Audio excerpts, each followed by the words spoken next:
जब हम सब हमारे घरों में बैठकर आज़ादी का जश्न मना रहे थे, उस वक्त एक देश दुनिया में ऐसा भी था जिसकी आज़ादी उससे छीनी जा रही थी।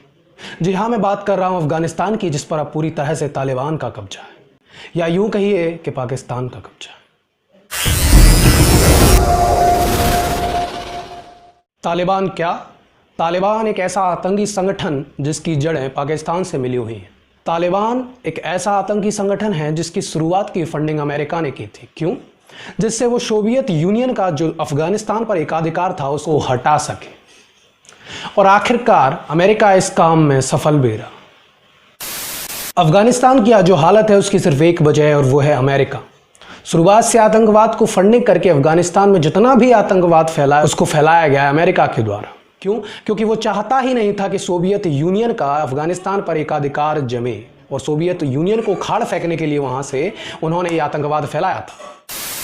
सोवियत यूनियन एक ऐसा देश है जिसने अफगानिस्तान की सारी लड़ाइयों को बंद कराकर वहां दोबारा से शांति का माहौल किया ही था कि अमेरिका को ये डर लगने लगा कि कहीं सोवियत यूनियन अफगानिस्तान को अपने कब्जे में करके अमेरिका पर हावी ना हो जाए, जिसकी वजह से उसने वहां से सोवियत यूनियन को हटाने के लिए ये आतंकवाद की जड़ें मजबूत की।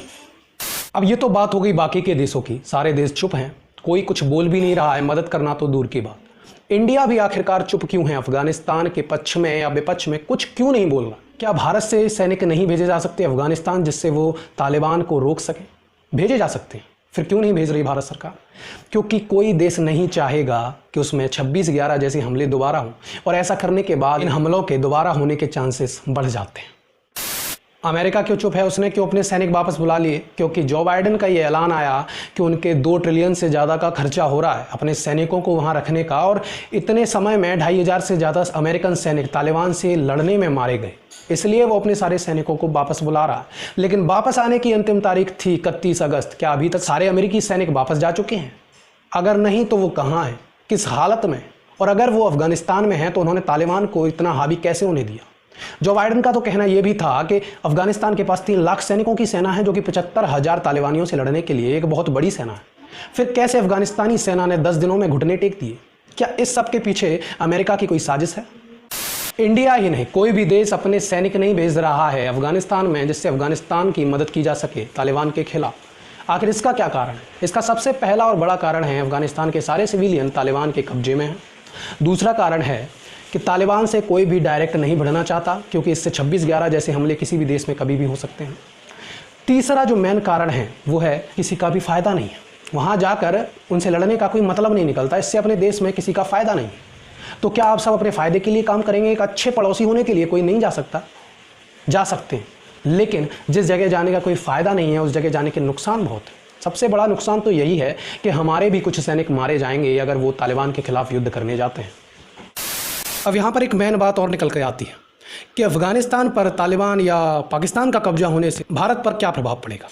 तो भारत से पहले 2 और देश हैं जहाँ प्रभाव पड़ सकता है। पहला है किर्गिस्तान और दूसरा है तजाकिस्तान। क्यों? क्योंकि इन दोनों ही देशों की सीमा चीन और अफगानिस्तान से मिली हुई है। अगर तालिबान अफगानिस्तान पर कब्जा कर सकता है तो इन दोनों देशों को भी खतरा है, जिससे आने वाले टाइम में चीन अपनी सेना को कहीं से भी भेजकर पाकिस्तान के किसी भी बॉर्डर पर खड़ी कर सकता है, जिससे भारत को खतरा है। चीन से तो स्पष्ट रूप से भारत को खतरा है। पाकिस्तान से इतना ज़्यादा खतरा अभी तक तो नहीं था, लेकिन जितनी ज़्यादा देशों की संख्या उसमें जुड़ती जाएगी उतना ज़्यादा भारत को खतरा हो। पाकिस्तान जो अभी तक सिर्फ इतना था अब इतना हो चुका है, क्योंकि तालिबान का अफगानिस्तान पर पूरी तरह से कब्जा है।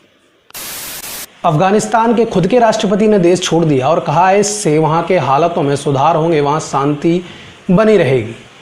खैर, अमेरिका के पूर्व राष्ट्रपति डोनाल्ड ट्रंप का बयान आया है, आप मुझे मिस कर रहे हैं ना? नहीं भाई, ये शुरुआत जो हुई है ना ट्रूप्स वापस बुलाने की अमेरिका की, ये डोनाल्ड ट्रंप की नीति से ही हुई है, जिसको जो बाइडेन ने कंटिन्यू किया, जारी रखा। अमेरिका के पूर्व राष्ट्रपति डोनाल्ड ट्रंप ने ही कहा था कि वहाँ इतने 2 ट्रिलियन का खर्चा आ रहा है, हम अपने सैनिक वहाँ से वापस बुलाएंगे। अभी तक खैर उन्होंने वापस नहीं बुलाए थे, सिर्फ इतना कहा था कि वापस बुलाएंगे। जो बाइडेन ने वापस बुला लिए।